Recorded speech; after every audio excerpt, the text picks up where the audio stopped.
বেলাল কয় যত নির্যাতন আমারে কর মুমাইয়ারে মারতে মারতে যদি দুনিয়া থেকে বিদায় করে দাও, মারতে মারতে যদি দুনিয়া থেকে বিদায় করে দাও, কোনো দুঃখ নেই, তবু একটা সেকেন্ডের জন্য কালেমা ছাড়তাম না। লা ইলাহা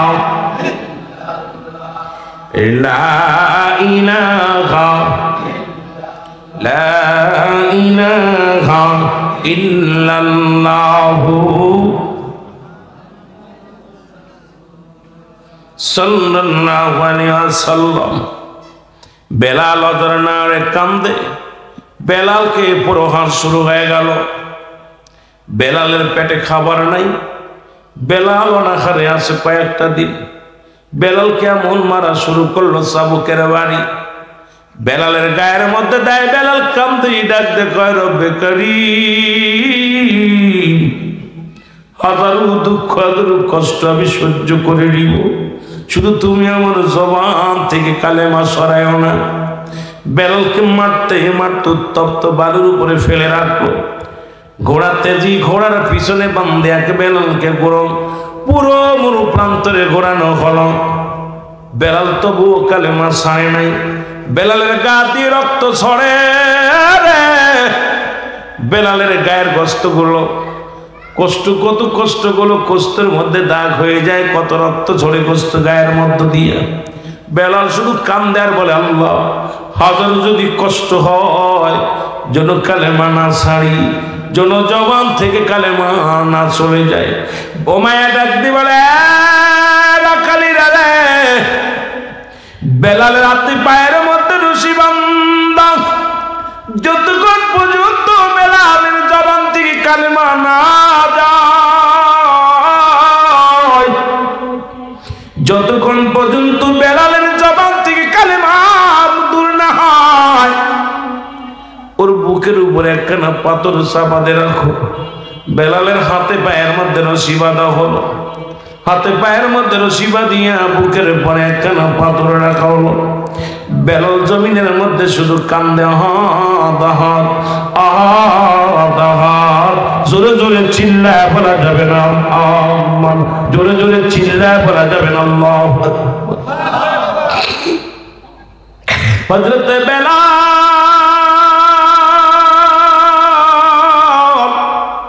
চোখের পানিগুলো সেরে কান্দার বারে কালে মার মালাটা পড়ছি আমি, যত বড় যন্ত্রণা দাও গো তুমি বলো যত পারো। আরো জোরে বলেন কালে মার মালাটা পড়ছি আমি, যত বড় যন্ত্রণা দাও গো তুমি বলো যত পারো। এ রহিম এ রহমান, আমার জীবনের মালিক তুমি বলো আমার জীবনের মালিক। এই কালেমার মালাটা পড়ছি আমি, যত বড় যন্ত্রণা দাও গো তুমি বলো যত বড়। সবাই আওয়াজ দিয়ে বলেন যত বড় যন্ত্রণা দাও গো তুমি বলো যত বড়। এই মানি না হার যে মানি না, মানি না হার যে মানি না, হায়াত মৌতের মালিক তুমি। কালেমার মালাটা পড়ছি আমি, যত বড় যন্ত্রণা দাও গো তুমি বলো যত বড়।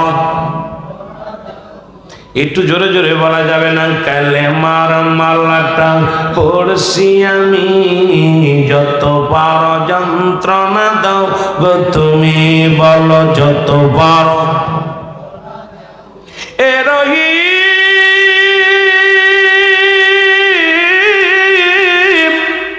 এ রহমান, হায়াত মৌতের মালিক তুমি। কে মালিক? কথা বলেন কে? রে হায়াত মৌতের মালিক তুমি, বলো কালেমার মালাটা পড়ছি আমি যতবার।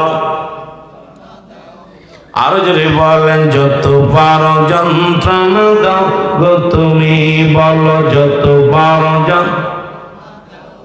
এই মানি না আর যে মানি না, মানি না আর যে মানি না, হায়াত মৌতের মালিক তুমি, কালেমার মালাটা যত পারো যন্ত্রণা দাও গো তুমি, বলো যত পারো। কত কষ্ট। হযরত বেলাল কিরকম রাখা হলো, খবর চলে গেল মায়া নির্যাতন করছে গাবসি গোলামকে। খবর পাইলেন হযরত আবু বকর সিদ্দিক রাদিয়াল্লাহু তাআলা। খবর যখন শুনতে পাইল, আবু বকর রাদিয়াল্লাহু তাআলা চলে আসলেন বেলালের কাছে। এসে দেখে হাতে পায়ের মধ্যে রশি লাগানো। বেলাল কান্দে, দাঁত বলে কান্দে, এমনকি জিহ্বাটার মধ্যে প্যারাক লাগায় রাখছে, জবান দিয়া শুধু ও আমার আল্লাহ, ও আমার আল্লাহ। আরে বেলালের এই দৃশ্য দেখে আরে আবু বকর দৌড়ে গেছে আমার বাড়িতে, ডাক দিয়ে বলে, মারে তুমি জ্ঞানী মানুষ হইয়া হাবশী গোলামের হাতে পায়ে রশি দিয়া বেঁধে ফেলে রাখছো জমির মধ্যে, তোমার হুকুম মানে না, তোমার নেতা বলে মানে না, খোদা বলে মানে না। বলে হ, তাহলে যদি তোমার রাজ্যে যদি মারা যায় তুমি তো কলঙ্কিত হবে, তোমার রাজ্যে তারে মরতে দিও না। ওমর কয়, ঠিকই তো বলছো, কথাটা তো খারাপ না, যে আমার কমান্ড মানে না, আমার হুকুম মানে না, তারে আমার রাজ্যে মরতে দিব না। ডাক দিয়ে কয়, আমার রাখালেরা, আমার কর্মচারীরা সব তাড়াতাড়ি বিড়ালটা দূরে ফেলে দে। হযরত আবু বকর বলে, ভাই মুসলমান মায়া শোনো, দূরে ফেলা লাগবে না, তুমি একটা কাজ করো, আমি যাইতেছিলাম ব্যবসার কাজে বাইরে, এখন আমি দেশে যাব ফিরে, যদি তুমি তোমার বেলাল আমার দিয়া দাও আমি নিয়ে যাব দেশের বাড়িতে। বলে বেলাল তো নিশ্চিত মারা যাবে, যে আঘাত করা হয়েছে। বলে বেলাল যদি মারা যায় তাহলে কোনো দাবি দেওয়া নাই। বলে যাও নিয়ে কয় নেব, তবে তোমার শরম নেও, তুমি যাদের কিনেছিলে সেই টাকাগুলো নাও। কিছু দিনার দিয়ে দিলেন, দিনারগুলো নিয়ে বেলালকে বিক্রি করে দিলেন আবু বকরের হাতে। আবু বকর দৌড়ে আসিয়া সিদ্দিক আকবর আসিয়া বেলালের হাত পায়ে রশি দিছে খুইলা, আরে পাথরটা যখন বুকের উপর থেকে সরায়া দিছে গো,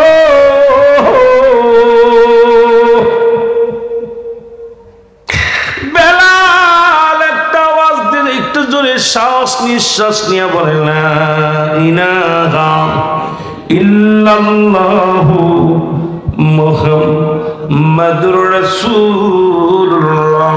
জোরে জোরে চিল্লায়া বলা যাবে না সাল্লাল্লাহু। বেলালকে বুকের মধ্যে নিয়ে সিদ্দিক আকবর দেখে বেলালের ক্ষত বিক্ষত দেহখানা। আল্লাহ নবী রাসূল আবু বকর কান্দার বলে, বেলাল রে তুমি কি নবীরে দেখছো নি?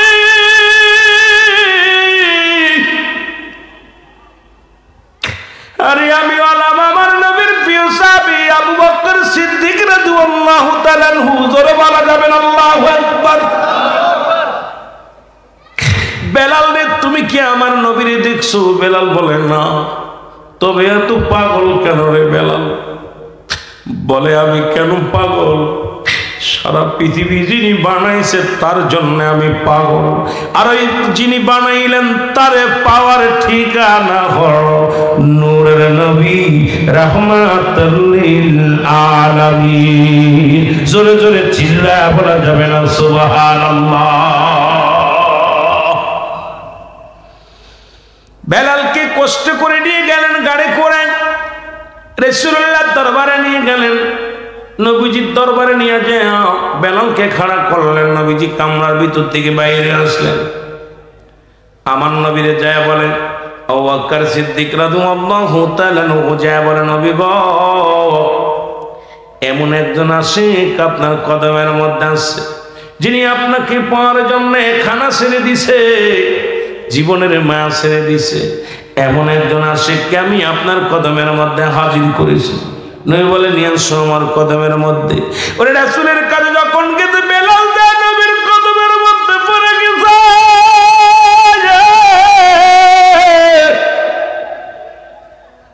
রহমতের নবী হাত দিয়ে বেলালের বুকের মধ্যে টান দিয়ে নিচে ধরে বলো আল্লাহু আকবার।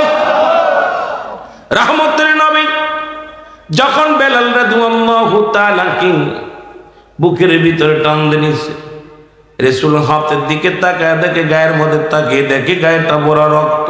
কালো হাবশি বেলালে ভালোবাসতো ওই নবীকে, ও বলো কালো হাবশি বেলালে ভালোবাসলো ওই নবীকে। ওরে ইসলামের প্রথম মসজিদ বানাইলেন রব্বানা মদিনা, মদিনা আশিক মুমিনের ঠিকানা, বলো না মদিনা। এ দুনিয়ার মুসলমান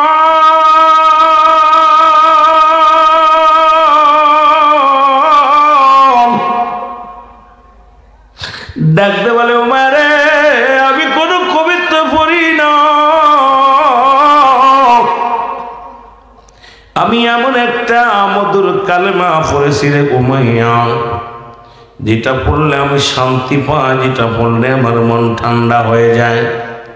ওমায় কয়, বেলাল রে আগে বলো তোমার মালিক কি? বলে, আমার মালিক আমার আল্লাহ। বেলাল রে তোমারে খাওয়ায় কে? বলে, আমার আল্লাহ। বেলাল রে তোমার হায়াত দেশে কিটা? বলে, আল্লাহ। ও বেলাল, তোমার হায়াত মৌতের মালিক কে? বেলাল বলে, আমার আল্লাহ। এবার উমাইয়ারে ডাক দে, বলে, বেলাল।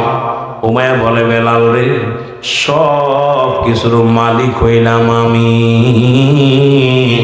তোমার হায়াত দাতা আমি, তোমার রিজিক দাতা আমি, তোমার অন্নদাতা আমি, সব কিছু হইলাম রে বেলাল আমি।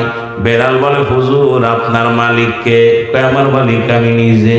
আপনারে খাওয়াই কে? বলে, আমি নিজেই খাই। আপনারে বাসাই কে? বলে, আমি নিজেই বাসি।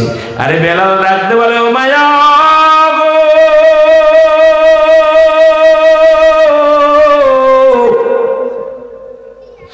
রে, এই দুনিয়ার সব কিছুর মালিক আমার আল্লাহ। আল্লাহ বলেন, কুল হুয়াল্লাহু আহাদ আল্লাহুস সামাদ লাম ইয়ালিদ ওয়া লাম ইউলাদ ওয়া লাম ইয়াকুল লাহু কুফুয়ান আহাদ। জোরে জোরে চিল্লায় বলা যাবে না আল্লাহু আকবার। আল্লাহ ডাকতে বলে, হাবিব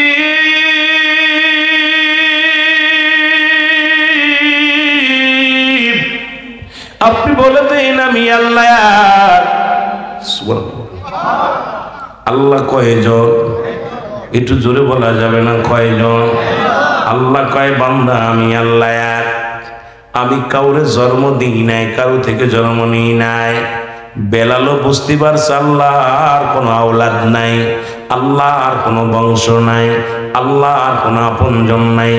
বেলাল ডাকতে কয়, না না না, আমার রব্বে কারিম তিনি একমাত্র আমার রব, হায়াতের মালিক, রিজিকের মালিক, দৌলতের মালিক, সব কিছুর মালিক হলো রব্বে কারিম। জোরে বলা যাবে না মারহাবা।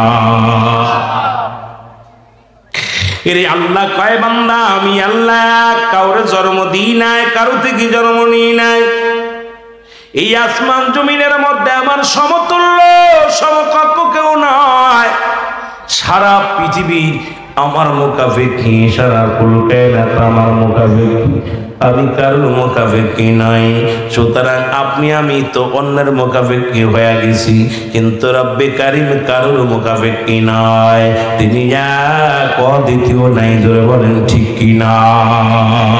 আর একটু জোরে জোরে চিল্লায় বলা যাবে না আল্লাহু আকবার? এই দুনিয়ার মানুষ শুই না লগো,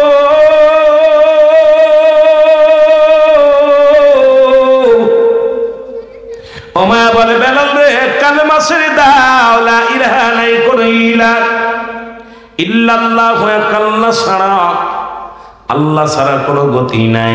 এটা আদম নবীর কালেমা ছিল, এটা ঈসা নবীর কালেমা ছিল, ইব্রাহিম নবীর কালেমা ছিল, মুসা নবীর কালেমা ছিল। পৃথিবীর মধ্যে যত নবী আছে প্রত্যেকের একই কালেমা। আরে আদম নবী বলছে লা ইলাহা ইল্লাল্লাহ, আদম শফিউল্লাহ, লা ইলাহা ইল্লাল্লাহ মুহাম্মাদুর রাসূলুল্লাহ। আমার নবী বলেছেন সাল্লাল্লাহু আলাইহি ওয়াসাল্লাম। এর ইব্রাহিম নবী বলেছে লা ইলাহা ইল্লাল্লাহ, ইব্রাহিম খলিলুল্লাহ। মুসা নবী বলছে লা ইলাহা ইল্লাল্লাহ, মুসা খালিমুল্লাহ। এই রকম এক একজন নবী সবারই তো লা ইলাহা ইল্লাল্লাহ এই পর্যন্ত সবাই পড়েছে। যার যার নামের উপরে তার উম্মতের কালেমা শিক্ষা দিয়েছে। আর সমস্ত নবীদের নবী আবার আপনার নবী, কুল কায়নাতের নবী, রাহমাতুল লিল আলামিন গো।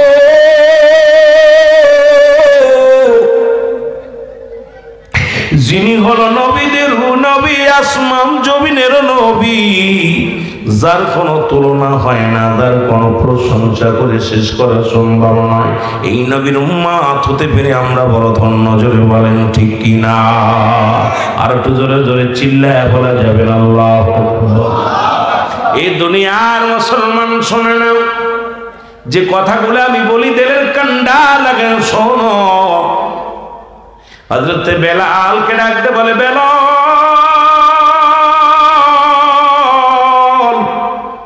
বেলাল রে ছেড়ে দাও, কালেমা ছেড়ে দাও। বেলাল বলে ও মায়ের রে, কালেমা ছাড়তে রাজি নাই। জীবন যতক্ষণ পর্যন্ত আছে, এই দেহের মধ্যে যতক্ষণ পর্যন্ত আমার রূহ আছে, আমি বেলাল একটা সেকেন্ডের জন্য কালেমা ছাড়তে পারবো না। এই প্রেম আমি এমন ভাবে এই কালেমার প্রেমে পড়েছি, জীবন গেলেও চলে যা, কিন্তু কালেমা ছাড়তে পারবো না। কয় বেলাল রে কালেমার অর্থ জানি? বলে না। কয় কালেমার অর্থ হলো, আপনি বলেন কালেমার অর্থ কি? বলে কালেমার অর্থ হলো আজ থেকে খানা বন্ধ।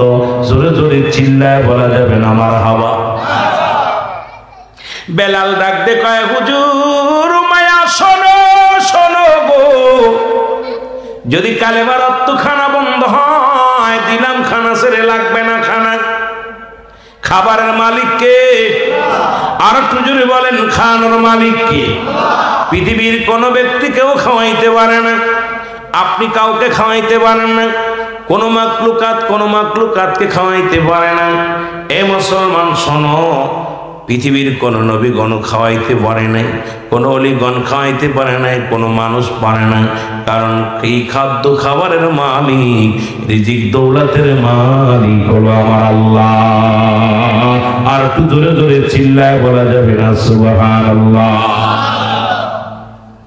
আমি তোরে খাওয়াই না, তুই সবেমাত্র ওসিলা, আল্লাহ খাওয়ায়, তোর মাধ্যমে আমারে খাওয়াইতেছে।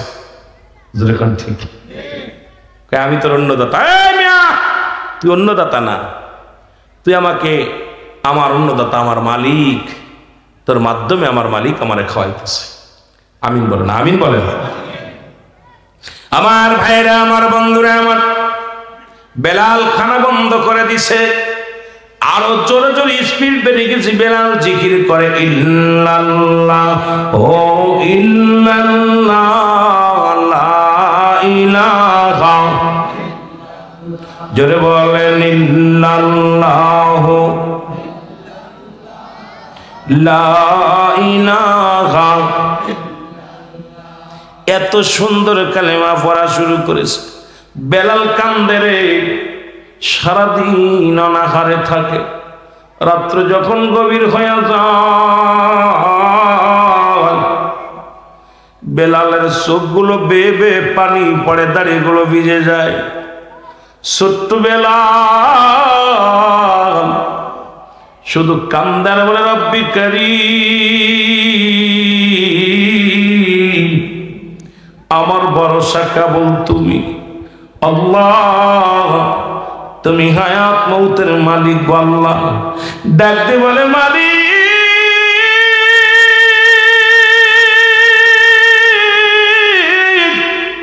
তুমি বলে দাও, আমি খানা ছেড়ে দিব নাকি ইমান ছেড়ে দিব?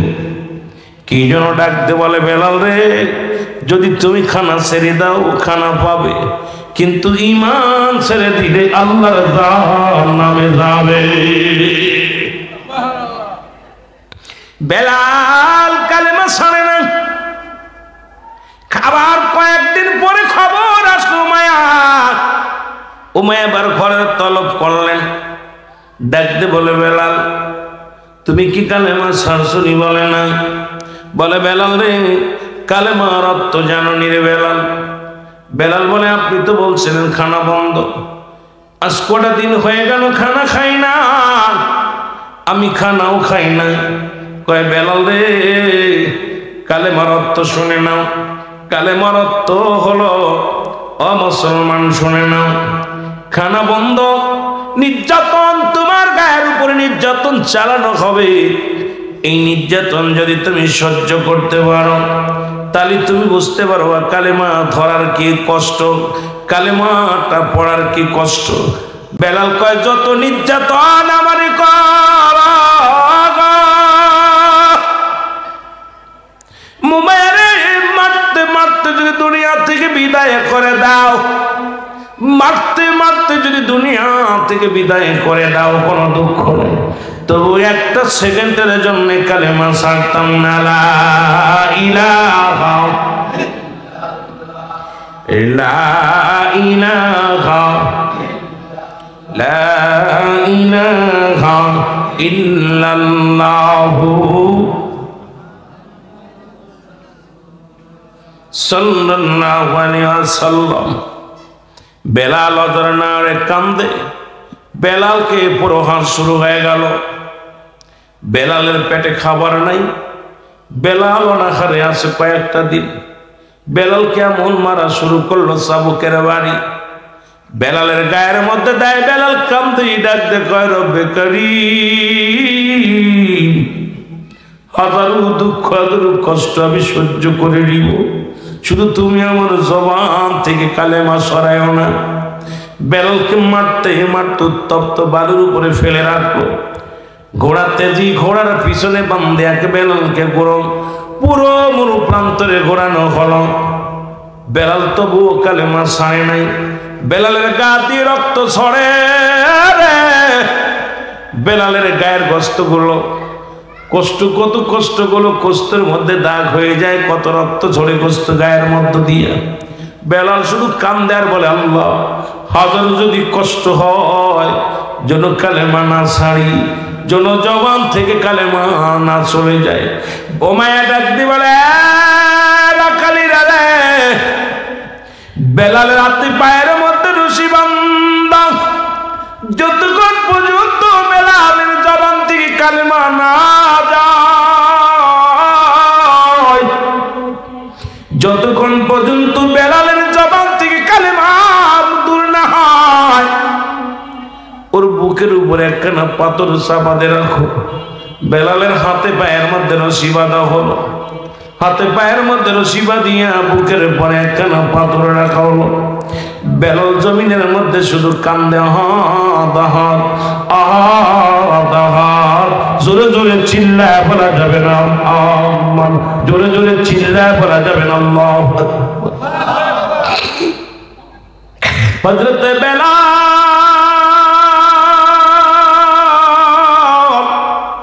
চোখের পানিগুলো সেরে কান্দার বারে, কালেমার মালাটা পড়ছি আমি, যত বড় যন্ত্রণা দাও গো তুমি, বড় যত পারো আরো জোরে বলেন কালেমার মালাটা পড়ছি আমি, যত পার যন্ত্রণা দাও গো তুমি, বলো যত পার এ রহিম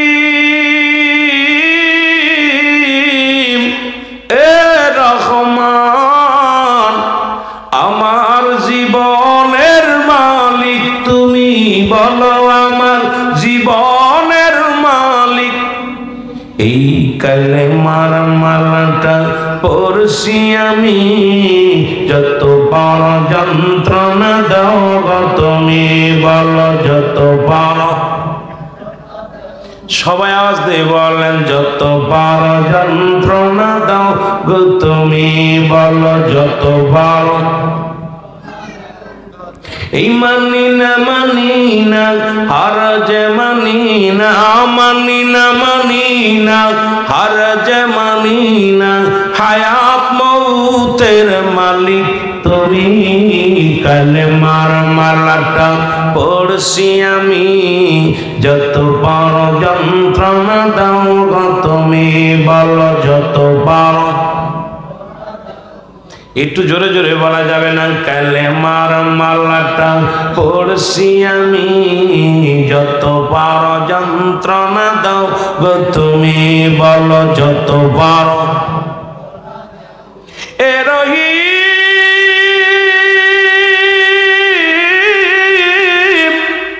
এ রহমান, হায়াত মৌতের মালিক তুমি।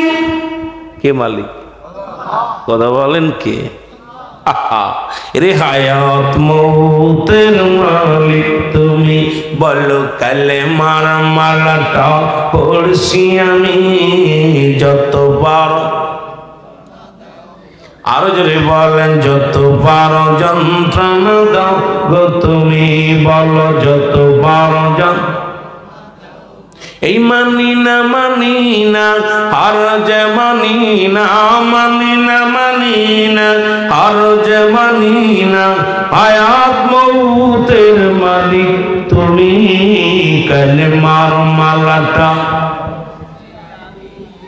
যত বড় যন্ত্রণা দাও গো তুমি, বলো যত বড়। কত কষ্ট। হযরত বেলাল কিরকম রাখা হলো, খবর চলে গেল মায়া নির্যাতন করছে গাবসি গোলামকে। খবর পাইলেন হযরত আবু বকর সিদ্দিক রাদিয়াল্লাহু তাআলা। খবর যখন শুনতে পাইল, আবু বকর রাদিয়াল্লাহু তাআলা চলে আসলেন বেলালের কাছে। এসে দেখে হাতে পায়ের মধ্যে রশি লাগানো। বেলাল কান্দে, দাঁত বলে কান্দে, এমনকি জিহ্বাটার মধ্যে প্যারাক লাগায় রাখছে। জবান দিয়া শুধু ও আমার আল্লাহ, ও আমার আল্লাহ। আরে বেলালের এই দৃশ্য দেখে আরে আবু বকর ধরে আগে তোমার বাড়িতে ডাকতে বলে, মারে তুমি জ্ঞানী মানুষ হইয়া হাবশী গোলামের হাতে পায়ে রশি দিয়া বেঁধে ফেলে রাখছো জমিনের মধ্যে। তোমার হুকুম মানে না, তোমার নেতা বলে মানে না, খোদা বলে মানে না। বলে হ, তাহলে যদি তোমার রাজ্যে যদি মারা যায় তুমি তো কলঙ্কিত হবে, তোমার রাজ্যে তারে মরতে দিও না। ওমর কয় ঠিকই তো বলছো, কথাটা তো খারাপ না। যে আমার কমান্ড মানে না, আমার হুকুম মানে না, তারে আমার রাজ্যে মরতে দিব না। ডাকতে কয়, আমার রাখালেরা, আমার কর্মচারীরা সব তাড়াতাড়ি বিড়ালটা দূরে ফেলে দে। হযরত আবু বকর বলে, ভাই মুসলমান মায়া শোনো, দূরে ফেলা লাগবে না। তুমি একটা কাজ করো, আমি যাইতেছিলাম ব্যবসার কাজে বাইরে, এখন আমি দেশে যাব ফিরে। যদি তুমি তোমার বেলাল আমার দিয়া দাও, আমি নিয়ে যাব দেশের বাড়িতে। বলে বেলাল তো নিশ্চিত মারা যাবে, যে আঘাত করা হয়েছে। বলে বেলাল যদি মারা যায় তাহলে কোনো দাবি দেওয়া নাই, বলে যাও নিয়ে কয় নেব, তবে তোমার শরম নেও, তুমি যাতে কিনেছিলে সেই টাকাগুলো নাও। কিছু দিনার দিয়ে দিলেন, দিনারগুলো নিয়ে বেলালকে বিক্রি করে দিলেন আবু বকরের হাতে।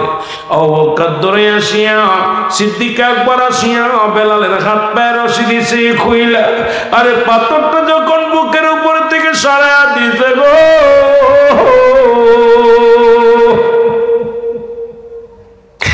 বেলাল একটা আওয়াজ দিলে একটু জোরে শ্বাস নিঃশ্বাস নিয়ে বলে লা ইলাহা ইল্লাল্লাহু মুহাম্মাদুর রাসূলুল্লাহ। জোরে জোরে চিল্লা বলা যাবে না সাল্লাল্লাহু। বেলালকে বুকের মধ্যে নিয়ে সিদ্দিক আকবর দেখে বেলালের ক্ষত বিক্ষত দেহ খানা। আল্লাহ নবীর আবু বকর কান্দার বলে বেলাল তুমি কি নবীর দেখছো নি?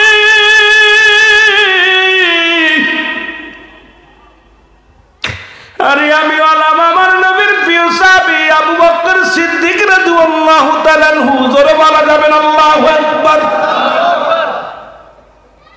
বেলাল রে তুমি কি আমার নবীরে দেখছো? বেলাল বলে না। তবে এত পাগল কেন রে বেলাল? বলে আমি কেন পাগল? সারা পৃথিবী যিনি বানাইছে তার জন্য আমি পাগল, আর ওই যিনি বানাইলেন তারে পাওয়ার ঠিকানা হল নূরের নবী রাহমাতুল লিল আলামিন। জোরে জোরে চিল্লা বলা যাবে না সুবহানাল্লাহ।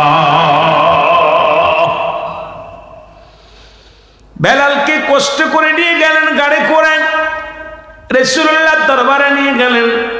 নবীজির দরবারে নিয়ে যায় বেলালকে খাড়া করলেন। নবীজি কামরার ভিতর থেকে বাইরে আসলেন। আমার নবীরে যায় বলে আবু বকর সিদ্দিক রাদিয়াল্লাহু তাআলা আনহু যায় বলে নবী গো, এমন একজন আশিক আপনার কদমের মধ্যে আছে, যিনি আপনাকে পাওয়ার জন্য খানা ছেড়ে দিছে, জীবনের মায়া ছেড়ে দিছে। এমন একজন আশিককে আমি আপনার কদমের মধ্যে হাজির করেছি। নবী বলে নিয়ে আসো আমার কদমের মধ্যে। ওরে রাসূলের কাছে যখন গেছে বেলাল যায় নবীর কদমের মধ্যে পড়ে গেছে।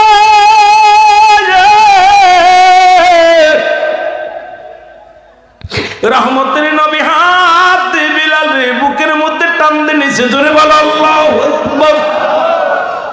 রহমতের নবী যখন বেলাল রাদিয়াল্লাহু তাআলা কি বুকের ভিতরে টান দিয়ে নিছে, রাসূল হাতের দিকে তাকায় দেখে গায়ের মধ্যে তাকিয়ে দেখে গায়েটা ভরা রক্ত, চামড়াগুলো যার সোলা, পুনঃ সমস্ত দেহের মধ্য থেকে রক্ত ঝরে। আল্লাহর নবী ডাক দিয়ে বলে বেলাল, বেলাল রে ও বেলাল, তোকে ক্ষত বিক্ষত করেছে, তুমি কেন কালেমা ছেড়ে দিলে না? বেলাল বলে নবী গো, পৃথিবীর সব ছাড়তে পারি আমি, এই জীবনের পরোয়া করি না, তবু এই মধুর কালেমা জীবন গেলেও ছাড়তাম না। রাসূলুল্লাহ কদমের মধ্যে জায়গা করে দিলেন বেলালকে। বেলালের জায়গা হয়ে গেল, নবীর কদমের মধ্যে বেলালের জায়গা হয়ে গেল। নবীজি পড়েন বেলাল পড়ো আশহাদু আল্লা ইলাহা ইল্লাল্লাহু ওয়াহদাহু লা শারীকা লাহু আশহাদু আন্না মুহাম্মাদান আবদুহু ওয়া রাসূলুহু। জোরে জোরে চিল্লায় বলা যাবে না সুবহানাল্লাহ। আর একটু জোরে জোরে চিল্লায় বলা যাবে না আলহামদুলিল্লাহ। নবীজি কালেমা পড়ায় দিলেন লা ইলাহা ইল্লাল্লাহু মুহাম্মাদুর রাসূলুল্লাহ সাল্লাল্লাহু আলাইহি ওয়াসাল্লাম। আল্লাহ নবী কালেমা পড়ায় দেয়া পর নবীজিরে ডাক দিয়ে কয় নবী গো, জীবনে আমার আর কোনো দুঃখ নাই, জীবনে আর কোনো কষ্ট নাই গো নবী।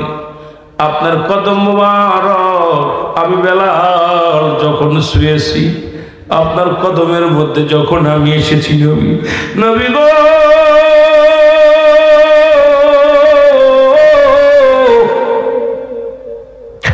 আমি বেলালের জীবনের সব আঘাত আমি বলে গেছি। নবী বলে বেলাল আজ থেকে আমি নবী আমার কদমের মধ্যে তুলে জায়গা করে দিলাম। জোরে জোরে চিল্লায় বলা যাবে না সুবহানাল্লাহ। নবীজিকে জায়গা করে দিলেন, নবীজি জায়গা করে দিলেন বেলালের। নবীজির কদমে থেকে বেলাল সুস্থ হয়ে গেল। নবীজি বলে বেলাল রে আমার কাছে থাকবি, সদা সর্বদাই থাকবি। একটা কথা আমার মনে পড়ে গেল, আমার দেশে এক বক্তা নাকি দেখলাম কদিন আগে শুরু করেছে, আমি নাম বলতে চাই না, গীবাত করতে চাই না, কয় রাসূলের পাক সাল্লাল্লাহু আলাইহি ওয়াসাল্লাম এক নামাজ ব্যতীত কোনো সময় ওযু করতো না। আরে বুকার দলেরা শোন, আল্লাহ রাব্বুল আলামিন যখন আমার রব্বুল আলামিন আমার নবীর দিদার দিলেন, ওই জান্নাতের মধ্যে যখন গেলেন নবীজি দেখতে গেলেন, আরশ মহল্লায় গেলেন, আমি আমার নবীজি দেখতে পারেন বেলাল রে। বেলালের পায়ের শব্দ শুনে তাকায় দেখে বেলাল, বেলালকে দেখলেন। এই ফিরে এসে যখন নবীজি জিগাইলেন বেলাল তুমি দুনিয়ার মধ্যে এমন কি আমল করো বলো? বলো হুজুর আমি এমন কোন আমল করি না, একটা আমল করি যখন আমার ওযু ভেঙে যায় সঙ্গে সঙ্গে আমি ওযু করে নিয়ে আমি কখনো অপবিত্র থাকি না। আরে নবীর সাহাবীরা যদি অপবিত্র না থাকে, আর ওই বুকা সইতে মার্কা মৌলবী বলল যে নবী নাকি বাথরুমে এসে সাথে হাত পা ধুয়ে খাওয়া শুরু করে ওযু করে নাই। আর এমন পড়া কপাল্লা বক্তা বাংলার জমিনে যদি হয় গোটা জাতির ঈমান শেষ হয়ে যাবে। জোরে বলেন ঠিক কিনা? এ ভাইরা আমার, বন্ধুরা আমার, দিলের কান্ডা লাগা শোনো, যে কথাগুলো বলি হযরতে বেলালের জায়গা হয়ে গেল। হঠাৎ করে একদিন হুতবা সাইবা আবু জেহেল আবু সুফিয়ান নবীর কদমের মধ্যে আসলেন।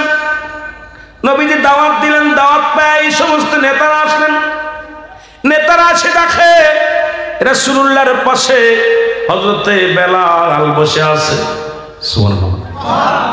কার পাশে? নবীজির পাশে বেলাল বসে আছে। হুতবা সাইবা আবু জেহেল আবু সুফিয়ান ডাক দে বলে মুহাম্মদ সাল্লাল্লাহু আলাইহি ওয়াসাল্লাম মন তো চায় আপনার কাছে আসতে, মন তো চায় আপনার কালেমা শুনতে, মন তো চায় কালেমা পড়তে, কিন্তু যার কদমে বেলালের মতো হাফসি গোলাম, ওই বেলালের মতো হাফসি গোলাম যার কদমের মধ্যে জায়গা, এই জায়গার মধ্যে যদি আমরা আসি তাহলে আমাদের মর্যাদা কই যায়? কত বড় অহংকার বাবা, কত বড় অহংকার, কত বড় অহমিকা। বলে হুজুর মন তো চায় আপনার কদমে আসতে, কারণ যে কদমের মধ্যে বেলালের মতো হাফসি গোলাম থাকে এই কদমে আমাদের ইজ্জত চলে আসতে পারি না। আমার নবী ডাক দে কয় বেলাল রে আয়, বেলাল এদিকে আয়। বেলাল নবীর কাছে গেলেন, বলে বেলাল রে আগামীকাল একটা দিন আসবি না, আগামীকাল হুতবা সাইবা আবু জেহেল আবু সুফিয়ান আসবে, ওরা কালেমা পড়ে নিবে, কালেমা পড়ে গেলে নিলে কতই না উত্তম হবে ইসলামের জন্য। বেলাল বলে নবী গো আমি আপনার কদম ছাড়া একটা মিনিট আমি বাঁচতে পারবো না। আল্লাহ নবী ডাকতে বলে বেলাল, বেলাল রে শুধু একটা দিন আসবি না, আরবের বড় বড় নেতারা যদি কালেমা পড়ে নাই ইসলামের জন্য কতই না মঙ্গল হবে। জোরে জোরে চিল্লায় বলেন সুবহানাল্লাহ। বেলাল ডাকতে বলে নবী গো আমাকে আপনি একটা মিনিট সরতে বলবেন না? পৃথিবীর সব ছেড়ে দিতে পারি, আপনার কদম মুবারক ছাড়েন আমি বাঁচবো না গো নবী। ও মায়ের যতগুলো আঘাত আমার কলিজার মধ্যে দিয়েছিল নবী গো,